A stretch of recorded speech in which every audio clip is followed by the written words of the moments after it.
Buenos días a todos.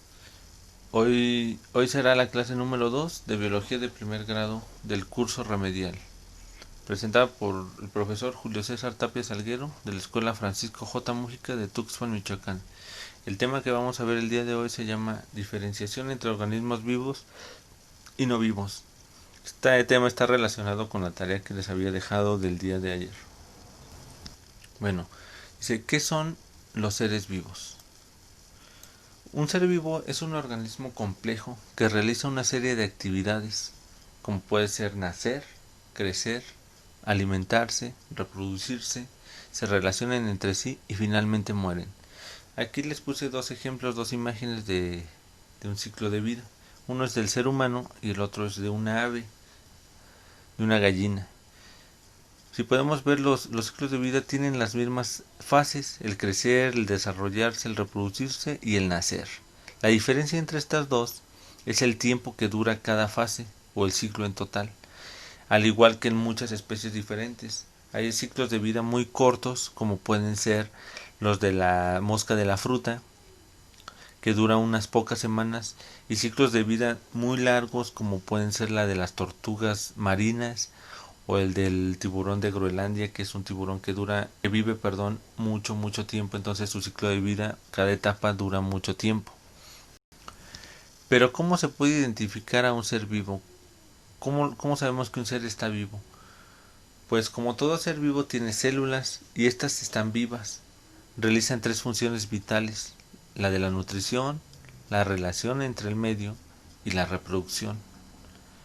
Así que en la naturaleza tenemos ejemplos, como pueden ser las imágenes que están en el lado izquierdo, donde dicen seres vivos, que son las plantas, los animales, los zetas se refieren a los hongos, la mosca que están ahí, los peces, y los seres inertes, ajá, que no tienen células, como pueden ser el agua, el aire, las rocas, la tierra y las montañas, que no por llamarse seres no vivos o seres inertes pierden importancia, sino que cumplen otra función en los ciclos vitales o en los ecosistemas, que más adelante vamos a ver la importancia de estos seres inertes. Bueno, dice, ¿cuáles son las características de los seres vivos? Pues son estas características: poseen una organización a nivel celular, se clasifican entre organismos multicelulares o pluricelulares, como son todos los organismos que están en esta imagen. O sea, tienen muchas células que forman estas mismas células, forman tejidos, sistemas, y organismos unicelulares, organismos muy simples que tienen una sola célula, como algunas bacterias. Ajá. Pero no por ser simples o tener una sola célula quiere decir que no tienen una organización. Claro que la tienen, solamente que la organización es con una sola célula, pero esta célula cumple la función necesaria para que estos organismos funcionen. Crecen y se desarrollan. ¿A qué se refiere esto? Pues simplemente al aumento o al tamaño de las masas corporales o del músculo, de los sistemas, de los órganos, ajá, a través de su ciclo de vida. La reproducción, pues ya sea una reproducción sexual o asexual, que ya vamos a ver estas dos tipos de reproducciones, todos los organismos las deben de cumplir o las cumplen a lo largo de su ciclo de vida. Evolucionan y se adaptan. ¿A qué se refiere esto? Pues se refiere a la capacidad que tienen los organismos o los animales a adaptarse a su medio, a su ecosistema, para seguir viviendo en este a través del tiempo. Obviamente, más adelante vamos a ver acerca de la evolución, pero la evolución y la extinción y el surgimiento de nuevas especies es un proceso natural de la Tierra, ajá, porque la Tierra también ha cambiado a través del tiempo. Entonces los organismos que no se han adaptado a estos cambios pues han desaparecido, pero también hay otros que han surgido y han nacido nuevas especies. La siguiente es el metabolismo. ¿Qué es el metabolismo? Pues son reacciones bioquímicas interconectadas. Tienen que ver con la alimentación, con la respiración, ajá, con la alimentación celular. Esto más adelante lo vamos a ver. Siguiente es el movimiento.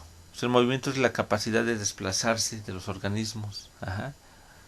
Pero también hay organismos que podríamos decir, bueno, estos no se desplazan, como son las plantas. Pero las plantas tienen un movimiento mecánico.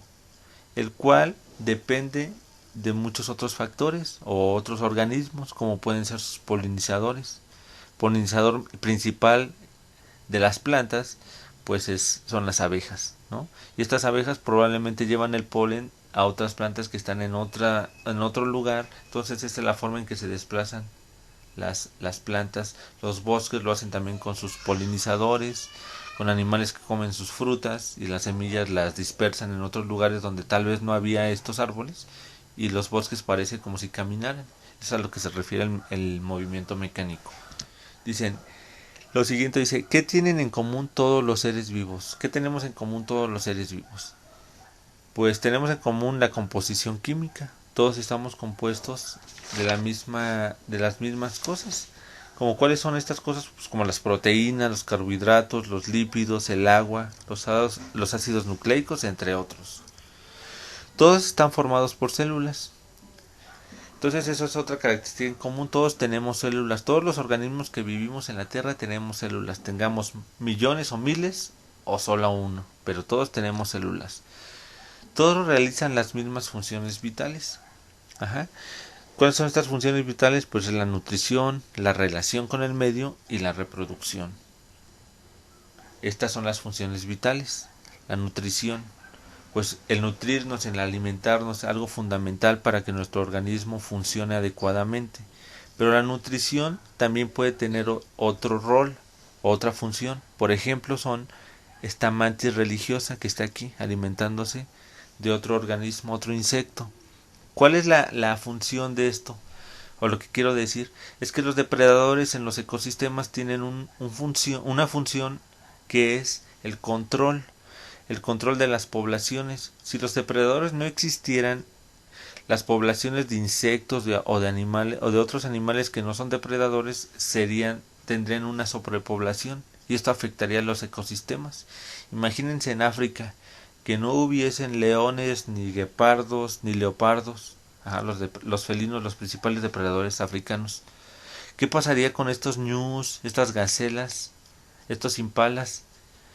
Pues probablemente el ecosistema de estas sabanas colapsaría, porque estos animales que son herbívoros acabarían con todo lo que queda de plantas ahí. Ajá. Entonces ocupan un depredador que controle estas poblaciones. La siguiente es la relación. ¿La relación con qué? Con el medio. Todos los organismos, incluyendo el ser humano, tenemos una relación con el medio.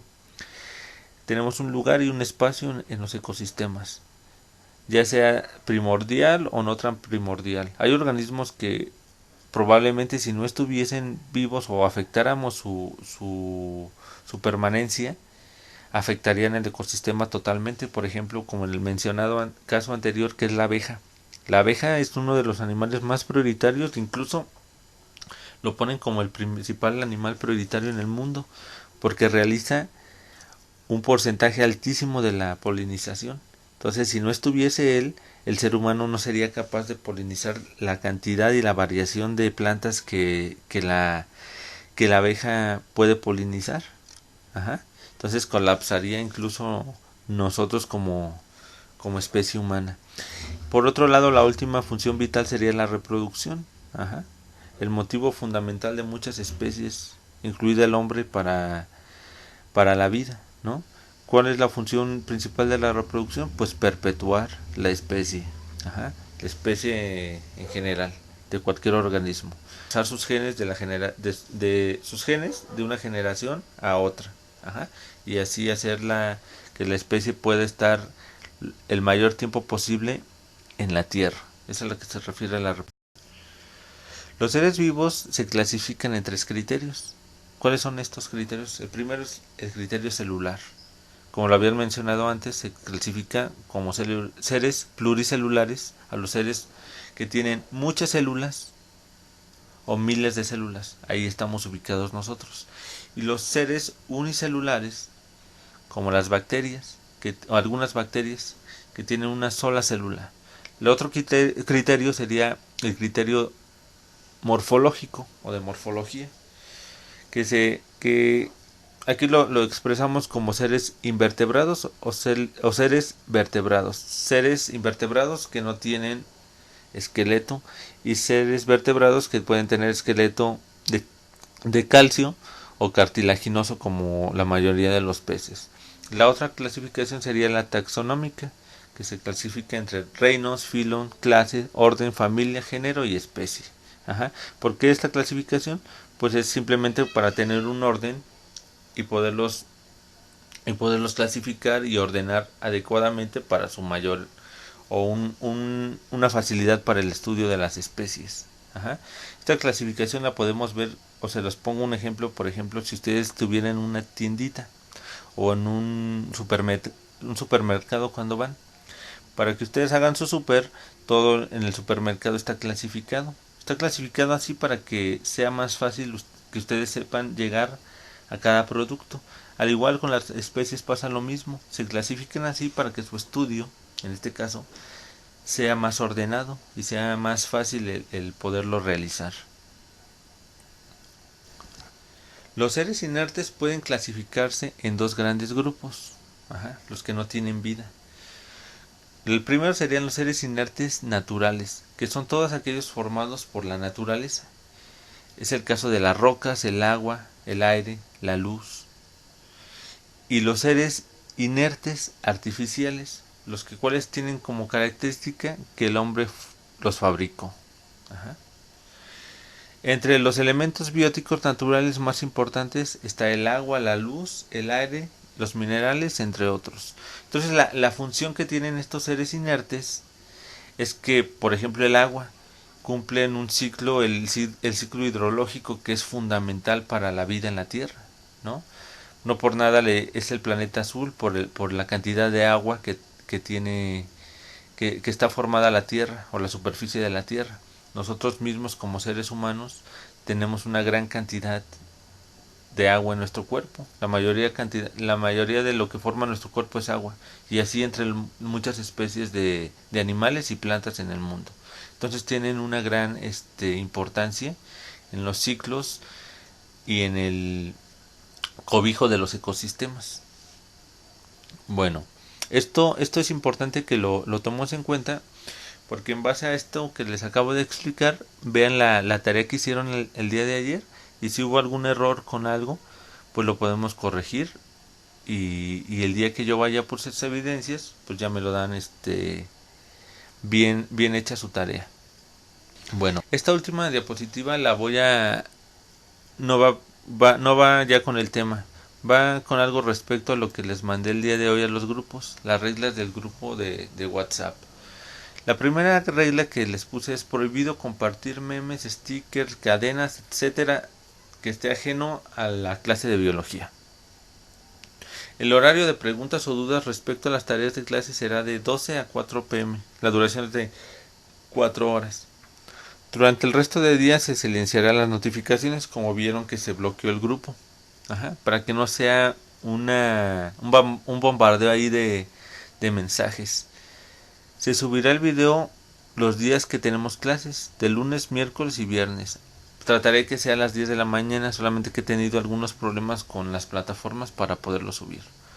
Los trabajos y las tareas no se entregarán por medio de fotografías. ¿A qué me refiero esto? No me deben de mandar fotografías a mi WhatsApp ni a los grupos con sus tareas, porque ya habíamos quedado cuál era la estrategia, que iba a ser con una carpeta de evidencias de sus tareas y me las iban a entregar el día sábado, que les voy a avisar unos días antes en donde nos íbamos a ver. ¿Ok? Es muy importante que vean esto o que escuchen y pongan atención acerca de esta indicación. El día en que se recogen los trabajos de la carpeta de evidencias se los informaré unos días antes. Posiblemente sean los días sábados o los días viernes, depende. Ya veremos cómo lo podamos hacer. ¿Ok? Entonces el día de hoy no hay una tarea para las evidencias, solamente ver la clase y hacer las anotaciones que ustedes consideren que son importantes. De todos modos el video ahí está disponible para que lo vean una y otra vez si es necesario. ¿Ok? Entonces estas son las reglas del grupo de WhatsApp. Hay que respetarlas para que funcione adecuadamente. ¿Ok?